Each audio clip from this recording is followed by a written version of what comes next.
U.S. President Donald Trump said Monday he was not confident the Gaza ceasefire would last, despite claiming credit for brokering the agreement between Israel and Hamas. I'm not confident. It's not our war. It's their war, he said from the Oval Office when asked by a reporter whether the ceasefire would hold and last through the three planned phases. I looked at a picture of Gaza. Gaza is like a massive demolition site. That place is. It's got to be rebuilt in a different way. The American president's pessimism is not unique.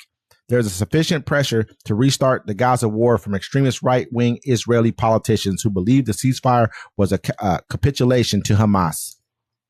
Itamar Ben-Gvir of Israel's Jewish Power Party last week resigned as national security minister, further narrowing Prime Minister Benjamin Netanyahu's slim parliamentary majority. Finance Minister Bezalel Smotrich has threatened to do the same if Netanyahu does not break the ceasefire once an initial 42-day phase is complete. I demand and received a commitment from Prime Minister Netanyahu that Israel return to the battlefield to eliminate Hamas and eradicate this threat once and for all, Smotrich said in a statement on Monday.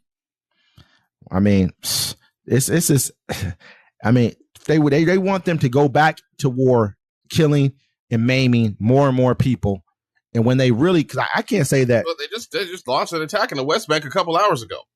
Really? You know what I'm saying? Yeah, they killed 9 people. Israel launches a major West Bank operation. They just shifted the war over into the West Bank. They need someone to keep killing. They want to keep killing. That's pretty much what this is about. Take their land. That's why you hear that. You said, that Trump said that's a very nice place. He's basically talking about how that's good property over there, and it's talking about how Gaza's prime real estate. This is not the first time we've heard people talk about Gaza being prime real estate. Like, this is what they want to do. They want to take Gaza. You know what I mean? As a pretty much and turn it into like waterfront property. Yeah. That's what it is already. And if you think about it, Gaza has a lot of natural gas and resources right off its shores. So this is what they've been planning on doing for a while. That's why they're trying to set up Israeli bases inside of there and say it's to keep the peace. But what peace? You've already destroyed everything. Yeah. There's no peace to keep anymore.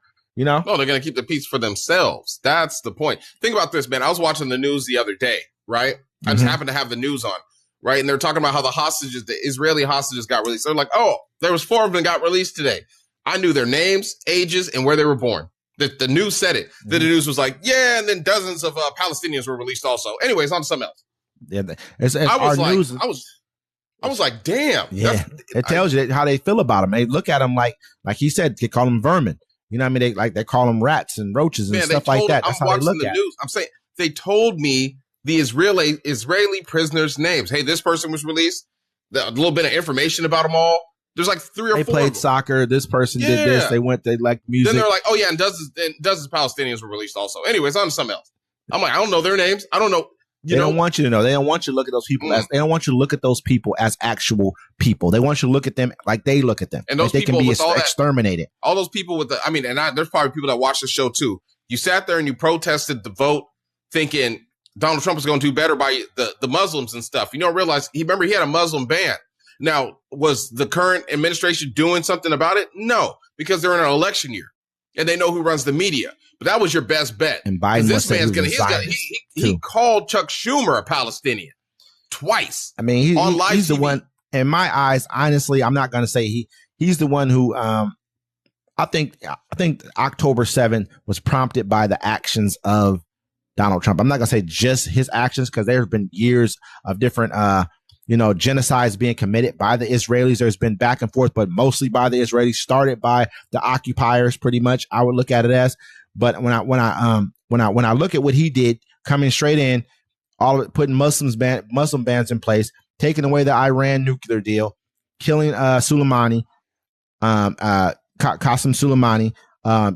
There's just so many different things. Making Jerusalem the capital of Israel. I mean, there's so many things he did to put in place that preempted October 7th in my eyes. That they already know who he is when it comes to dealing with the Israelis. I got one more here.